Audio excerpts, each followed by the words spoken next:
जय हिंद दोस्तों, मैं संजीव आपका टेकमैक इंस्टीट्यूट के यूट्यूब चैनल में स्वागत करता हूं। ऑटोकैड 3D में आज हम बात करेंगे रिवॉल्व और स्वीप कमांड की। पिछले ट्यूटोरियल में हमने एक्सट्रूड और लॉफ्ट कमांड कर लिया था, आपको क्लियर हो गया होगा। आज हम बात करेंगे रिवॉल्व और स्वीप की। चलिए स्टार्ट करते हैं रिवॉल्व से। रिवॉल्व कमांड होता क्या है? रिवॉल्व कमांड में हम कोई एक ऑब्जेक्ट बनाते हैं और फिर उसको किसी एक्सेस के अगेंस्ट रोटेट करा देते हैं, मतलब हम उसको रिवॉल्व करा देते हैं। कैसे करते हैं चलिए मैं आपको समझाता हूँ। पहले मैं कोई एक शेप तैयार कर लेता हूं। अभी मैं हाइपोथेटिकल वैल्यू लेके कोई एक शेप तैयार कर ले रहा हूं सिर्फ आपको समझाने के लिए।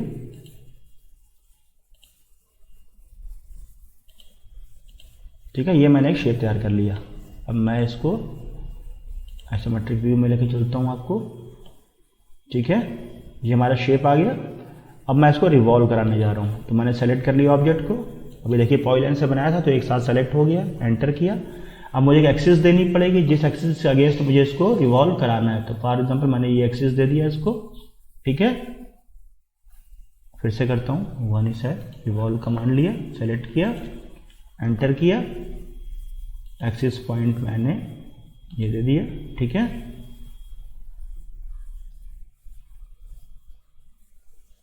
एक मिनट, कहीं ओहो यहाँ पे थोड़ा सा, एक मिनट, इसको मैं पहले सही कर लेता हूँ। ये थोड़ा सा इंटरसेक्ट हो रहा था, ट्रिम करा देता हूँ उसको मैं। ठीक है, अब ये ऑब्जेक्ट कंप्लीट हो गया। फिर से करते हैं रिवॉल्व।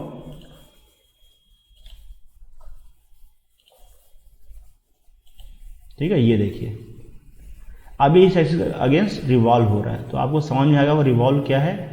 अभी मैं आपको स्टेप बाय स्टेप और भी चीज़ें बताऊंगा, इसमें काफ़ी चीज़ें बताने के लिए। अब मुझे इसको कितने डिग्री पे इसको मुझे कराना है। फॉर एग्जांपल मुझे इसको 270 डिग्री पे रिवॉल्व कराना है। तो ये देखिए ये केवल 270 डिग्री तक ही रिवॉल्व हुआ है। ये देखिए पूरा 100% नहीं हुआ है ना। बट अगर मैं 360 करता तो ये पूरा हो जाता। चलिए मैं इसको 360 कंट्रोल Z कर लेता हूँ और फिर से रिवॉल्व देता हूँ। सेलेक्ट किया ऑब्जेक्ट को, एंटर किया, बेस पॉइंट एक्सिस पॉइंट मैंने ही दे दिया। ठीक है, और मैंने एंगल लिया 360 डिग्री। और देखिए अब ये मेरा पूरा एक साइकिल तैयार हो गया। पूरा मतलब 360 डिग्री तक उसने इसको रिवॉल्व कर दिया। ठीक है, इसमें से कुछ और चीज़ें बतानी मुझे, जैसे मैंने आपको एक्सट्रूड में बताया था कि यहाँ पे मोड होता है। मैंने रिवॉल्व कमांड लिया। ठीक है, अब देखिए यहाँ मोड आ रहा है। मोड में दो ऑप्शन आ रहा है, सॉलिड और सरफेस। अगर मैं सरफेस करूँगा तो एक खोखला बनेगा। ठीक है, फिल्ड नहीं होगा, सॉलिड नहीं होगा, केवल जो आउटलाइनिंग है केवल वो सरफेस बन जाएंगी, मतलब बीच में वो खोखला हुआ। चलिए करके दिखाता हूँ आपको मैं। सरफेस ले लिया मैंने, सेलेक्ट किया ऑब्जेक्ट को, एंटर किया, पॉइंट मैंने पहला एक्सिस पॉइंट ये लिया, दूसरा एक्सिस पॉइंट ये लिया। और अब देखिए मैं थोड़ा सा रोटेट करता हूँ आपको समझाने के लिए। देखिए ये देखिए खोखला बन रहा है, सॉलिड नहीं है, ये खोखला बन रहा है ना, अंदर से खोखला है। ठीक है, तो ये हुआ सरफेस। और अगर मुझे यही कंप्लीट बनाना होता तो मैं सॉलिड लेता। चलिए पहले मैं इसको कंप्लीट कर देता हूँ या एस्केप कर दे रहा हूँ। और अब मैं यहाँ पे फिर से रिवॉल्व कमांड ले रहा हूँ और मोड पे जाके मैं सॉलिड लगा दे रहा हूँ। ठीक है, और अब मैं देखिए इसको रिवॉल्व कराऊंगा। ये मैंने रिवॉल्व किया, एंटर किया, बेस पॉइंट मैंने ये दिया, सॉरी एक्सिस पॉइंट मैंने ये दे दिया। ठीक है, और अब देखिए अब आपको दिख रहा होगा, देखिए अब ये पूरा सॉलिड फील बन रहा है ना।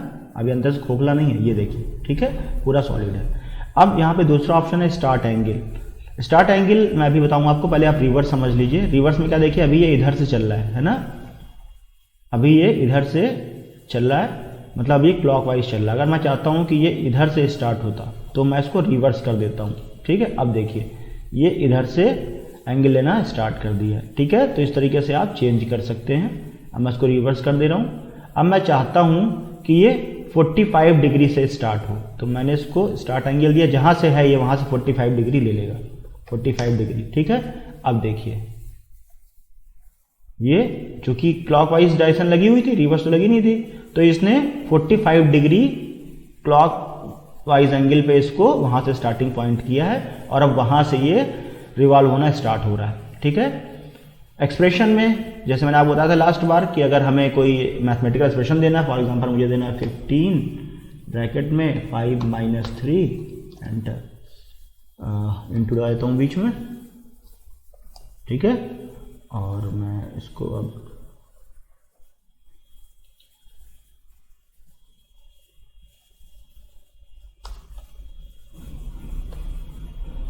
5 5 - 3, ठीक है। अब देखिए उसने ऑटोमेटिकली उसको मैथमेटिकल एक्सप्रेशन लेके जो भी हमने फॉर्मूला दिया था उसके हिसाब से उसने एंगल निकाल के उसको रिवॉल्व कर दिया, ठीक है। तो रिवॉल्व आपको ये समझ में आ गया होगा। अब रिवॉल्व में एक चीज़ मैं और दिखाता हूँ आपको, मैं इसको कंट्रोल Z कर देता हूँ, ठीक है। ये हमारा ऑब्जेक्ट था। अब मैं चाहता हूँ कि अभी क्या था कि मैंने एक्सेस पॉइंट यही दिया तो वो वहीं से मिला दे रहा था, मतलब पूरा फील्ड बन रहा था, बीच में कोई हमारा होल नहीं बन रहा था, ठीक है। बट मैं चाहता हूँ कि फॉर एग्जाम्पल मैं चाह रहा हूँ कि यहाँ से 10 डिस्टेंस का मतलब 10 रेडियस का एक बीच में गैप बन जाए, ठीक है। मतलब जब मैं इसको रिवॉल्व करूँ तो वो एक गैप आए बीच में 10 रेडियस का। तो मैं क्या करूँगा, रिवॉल्व करूँगा, सेलेक्ट करूँगा ऑब्जेक्ट को, एंटर करूँगा और जो मैंने 10 डिस्टेंस की यहाँ पे लाइन बनाई है मैं इसको एक्सिस पॉइंट दे दूँगा, ठीक है। तो अब आप देखिए, अब जब मैं इसको रिवॉल्व करा रहा हूँ तो बीच में एक 360 कर देता हूँ मैं, एंटर। अब देखिए यहाँ पे बीच में एक होल बन के आ गया है ना, जैसे हम शाफ्ट वगैरह में होता है, ठीक है। ये देखिए बीच में यहाँ पे एक होल बन के आ गया। तो अगर आपको बीच में होल चाहिए तो आपको उतने जितना भी रेडियस चाहिए होगा उतनी डिस्टेंस पे आपको एक्सिस बनानी पड़ेगी और फिर आप वो एक्सिस के अगेंस्ट उसको रिवॉल्व कराइएगा। बट अगर आपको वहीं से फील्ड करा देना है, आप चाह रहे हैं कि नहीं बीच में मुझे कोई होल नहीं चाहिए, तो आपका जहाँ लास्ट पॉइंट हो वहीं से आप उसको एक्सिस दे दीजिएगा और वो कंप्लीट हो जाएगा। चलिए फिर से दिखाता हूँ मैं आपको, कंट्रोल Z कर देता हूँ। इस बार मैं क्या करता हूँ, फिर से रिवॉल्व करता हूँ, एंटर करता हूँ और मैंने इधर पॉइंट यहीं से दे दिया, ठीक है। अब आप देखिए जब मैं इसको रिवॉल्व कराऊंगा तो देखिए कोई बीच में होल नहीं बन रहा है, ठीक है। तो अगर हमें बीच में होल देना है तो हमें उसका रेडियस या डायमीटर जो भी हमको पता हो उसके हिसाब से हमें बीच में एक्सेस लाइन करना पड़ेगा, बाद में उसको आप डेल कर दीजिएगा, ठीक है। तो इस तरह से हम रिवॉल्व कर सकते हैं ऑब्जेक्ट को। अब हम बात करते हैं स्वीप कमांड की। स्वीप कमांड क्या है? स्वीप कमांड जैसे मैंने आपको एक्सट्रूड में बताया था पाथ के थ्रू, कुछ वैसा ही होता है कि हम कोई एक ऑब्जेक्ट को किसी पाथ पे स्वीप करा देते हैं, ठीक है। तो चलिए मैं वो भी करके दिखाता हूँ आपको। पहले मैं इसको डिलीट कर देता हूँ, ठीक है। चलिए मैं एक हेलिक्स बना लेता हूँ पहले। ये मैंने एक हेलिक्स ले लिया, ठीक है। स्टार्टिंग पॉइंट दी, बेस रेडियस मैंने दे दिया 20, टॉप रेडियस मैंने दिया 20 और नंबर ऑफ टर्न्स मैंने दे दिए इसको फॉर एग्जांपल 10, एंटर। और मैंने हाइट दे दी 30, ठीक है। एक मिनट, नंबर ऑफ टर्न्स शायद नहीं लिया, मैं फिर से यहाँ पे चेंज कर देता हूँ, या चलिए इतना ही रहने देते हैं, आपको समझ में आ जाएगा, या बढ़ा ही लेते हैं। चलिए टर्न्स मैं कर लेता हूँ 10, ठीक है। और हाइट भी थोड़ी सी बढ़ा लेते हैं, हाइट कर लेते हैं 60, ठीक है। ये हमारा एक हेलिक्स तैयार हो गया, ठीक है। अब मैं बनाने जा रहा हूँ स्प्रिंग, ठीक है। तो मैं क्या कर रहा हूँ, एक छोटा सर्किल बना ले रहा हूँ, ठीक है। और अब मैं इस सर्किल को इस पाथ पे स्वीप कराऊंगा, ठीक है। तो देखिए कैसे कराता हूँ मैं। स्वीप कमांड लिया मैंने, सेलेक्ट किया ऑब्जेक्ट को, एंटर किया, ठीक है। और पाथ मुझसे पूछ रहा है, मैंने ये पाथ इसको दे दिया। ये देखिए अब ये एक स्प्रिंग बन के आपके सामने तैयार हो गई, देख रहे होंगे।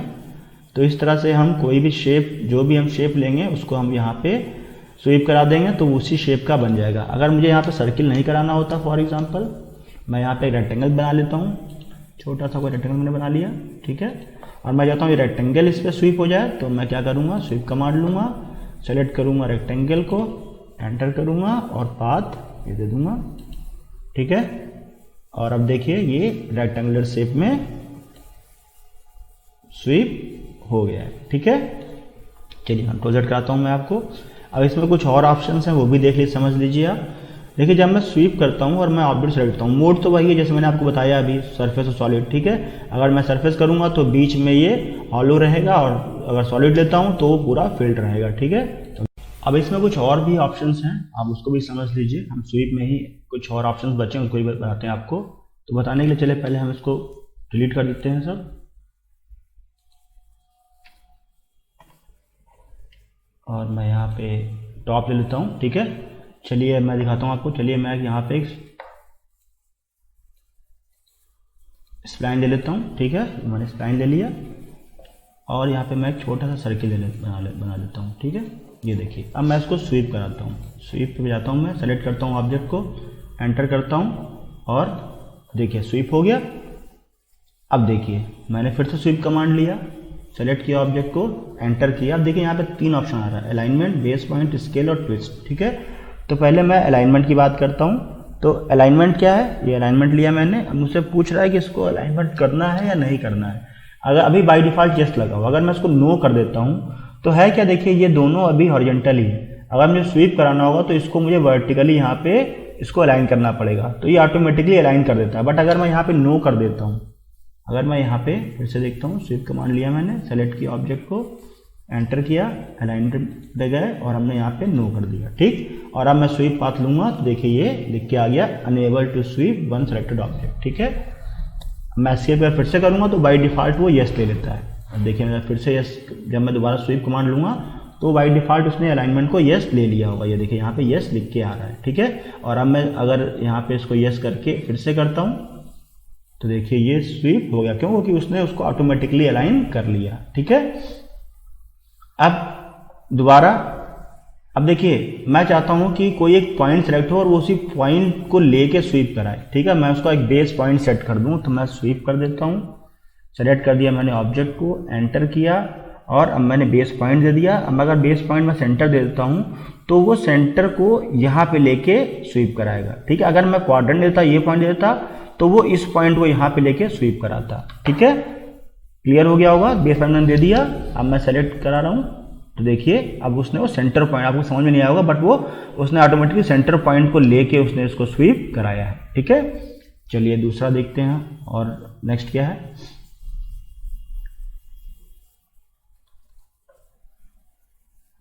स्वीप कमांड लिया, सेलेक्ट किया ऑब्जेक्ट को, एंटर किया। अब आता है स्केल। ठीक है, स्केल में हम कोई स्केल फैक्टर दे देते हैं और वो स्केल फैक्टर के अकॉर्डिंग उसको सेट कर देता है। मैंने 2 दे दिया और 5 दे दिया। ठीक है, तो देखिए उसने क्या किया कि जो हमने स्टार्टिंग किया था वो तो हमारा वही सर्किल था जो हमने दिया था पहले, लेकिन जो हमारा एंड पॉइंट था वो स्केल में डबल हो गया। मतलब अगर ये रेडियस फॉर एग्जांपल 10 थी तो ये 20 हो गई होगी ऑटोमेटिकली। ठीक है, तो ये है स्केल का मतलब कि हमारा वैसे क्या था कि जो रेडियस यहाँ पे थी वही लास्ट में भी आ रही, बट हमने स्केल दे दिया तो वो क्या कर रहा था कि पहले और एंड की रेडियस में स्केल डबल कर दे रहा। हमने 2 दिया था तो अगर ये स्केल, ये रेडियस हमारी 10 थी फॉर एग्जांपल, तो ये 20 हो गई होगी ऑटोमेटिकली। ठीक है, फिर से बताता हूँ, आपको समझ में नहीं आया होगा, दोबारा बता देता हूँ मैं आपको।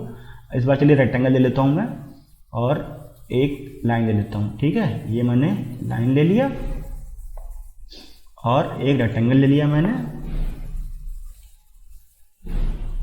फॉर एग्जांपल मैंने लिया 2x2 का। ठीक है, रेक्टेंगल ले लिया मैंने। अभी आपको अच्छे से समझ में आ जाएगा। अब मैं इसको स्वीप कराता हूँ, मैंने स्वीप किया। ठीक है, सेलेक्ट किया, एंटर किया, बेस पॉइंट में सेंटर दे देता हूँ इसका। ठीक है, ये दे दिया मैंने। ये आप नहीं देंगे तो भी कोई दिक्कत नहीं है, आप कॉर्नर पॉइंट देंगे तो भी वो ले लेगा। ठीक है, और अब मैं स्केल फैक्टर देता हूँ इसको, मैंने दे दिया फॉर एग्जांपल 3 कर दिया। ठीक है, 3 कर दिया और अब मैंने पाथ दिया, स्वीप पाथ।